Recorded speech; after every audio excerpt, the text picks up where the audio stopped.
Hi guys. For the better part of 40 years, I spent a lot of time in the gym, working with hundreds of clients, trying to help them attain better health and wellness. As important as the workouts we would do together were, what was more important was our discussions during those workouts. During those workouts, I would investigate what they were doing the other 23 hours of the day, or on the days we were not working out together. Ultimately, that was the bigger part of the equation that was going to determine their health and wellness. Actually, I became a business manager. I feel that I was helping them manage their assets and the things they were doing right, promoting them, encouraging them to do more of those, and to help them to stop contributing to the debt or the mortgage on their health and wellness. In America, our mortgage of health and wellness is extreme. We have a $3.4 trillion healthcare bill every year. And it's estimated that 80% of that is preventable with better choices. Now I understand that life is hard, life is busy.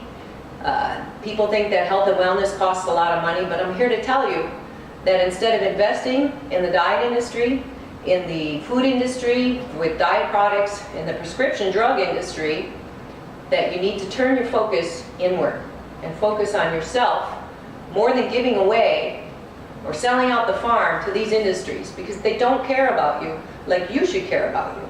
And they don't care about you like I care about you. I'm not here to make you a client. Actually, my best clients took the information I gave them and they took the ball and they ran. And they're still doing well, and they're still a good weight, and their blood pressure is evened out. And they're not a client to the prescription drug industry anymore. And they're not a client of the diet industry anymore. They got this figured out, that it's really not rocket science. It is science to some extent, but it's not rocket science. Why? Why do we need to depend on ourselves more now? Well, it's obvious in America that we've given up the farm to other industries. And again, they don't care about us, they care about their profits. More than they care about us. They want to make a client out of you for your life. So let's talk about how your choices contribute to your assets or to your mortgage. Of the 200 choices you make every day, over time, if you make the same choice repeatedly, it becomes a habit. Now, we all have habits that I understand we feel are fun. We don't want to do without those habits, and I understand that, and we'll get back to that in just a minute. Over time, your habits become your lifestyle. Your lifestyle is more about, not as much about any one thing, but it's about a lot of things. It's about what you eat, how much you eat, how hydrated your body is, how you manage your stress, sleep and rest, and your activity level.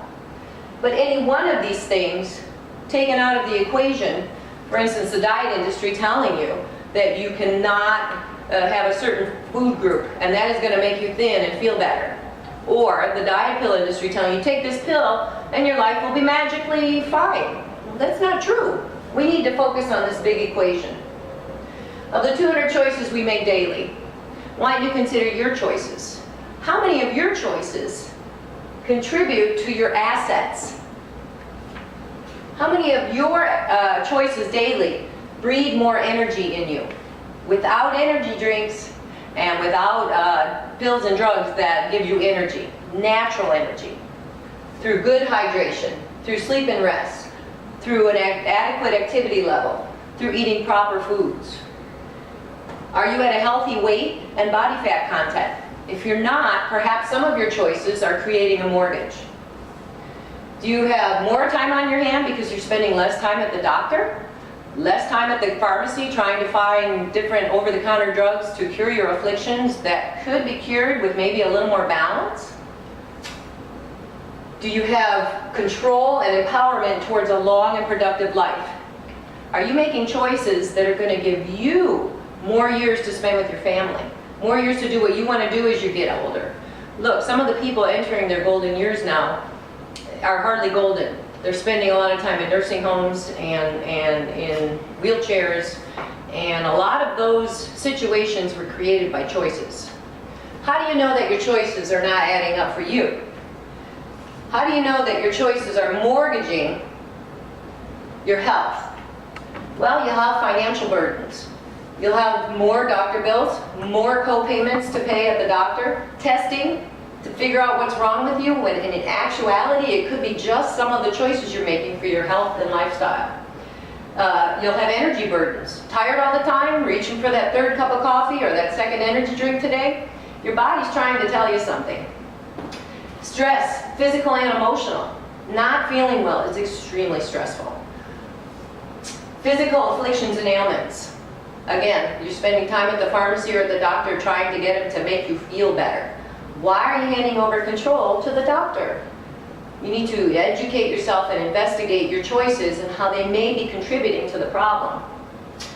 The worst, it can be very overwhelming when you're feeling this way, and I understand wanting to turn to the doctor to figure it out. But the worst part of the whole mortgage situation, mortgaging your health through choices, is giving up control of your life to outside influences. The prescription drug industry, again, doesn't care about you. They want to make a client of you. They don't want to cure you. The good news is that your lifestyle and making better choices in all these areas can help you to avoid a mortgage on your health. It's as simple as that. It's not a pill. For years, we've looked to outside influences to make us feel better. And I hear a lot of times from my clients too, that, you know, people don't want to know what they should eat and that they should exercise and what they really need to do to feel better. But I think the time is now. Our mortgage is through the roof. And for a lot of the citizens in the United States, they have a second mortgage on their health. They have a chronic illness that they're at the doctor weekly or monthly having more tests, prescription drugs every day just to keep them alive. They have disease.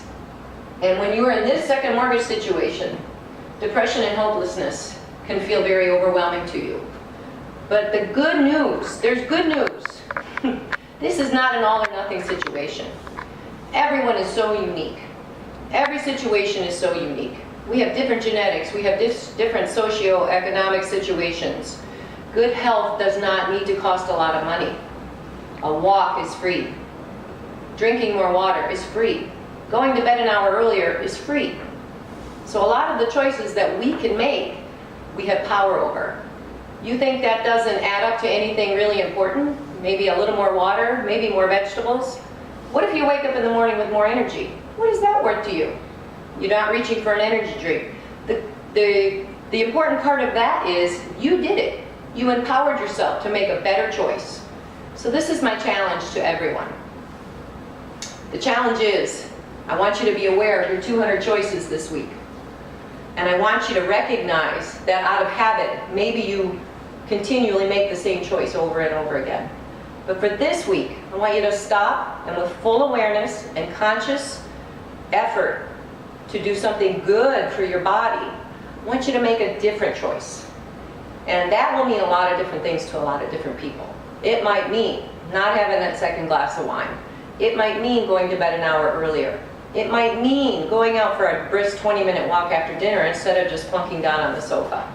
I know we're tired. I know we work hard. I know we think we have no time for exercise or being active.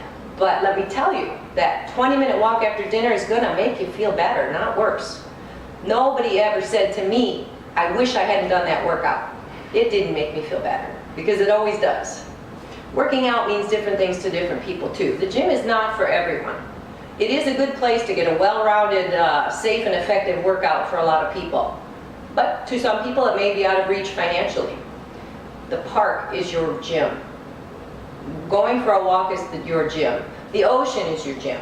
Just being fully conscious and aware to be more active is going to help.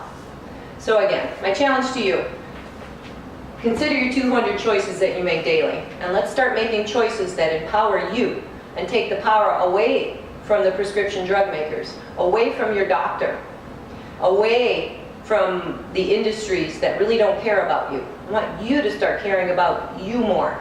It's important. It's time for us to educate ourselves on what that really means. Again, it's not rocket science, but it is science, and we're going to talk about all these things in depth. You're going to see how simple it really is, how to make yourself well for you, and to keep you living a long and healthy life for your family, for you, For those you love, let's get it done. Bye for now. See you soon.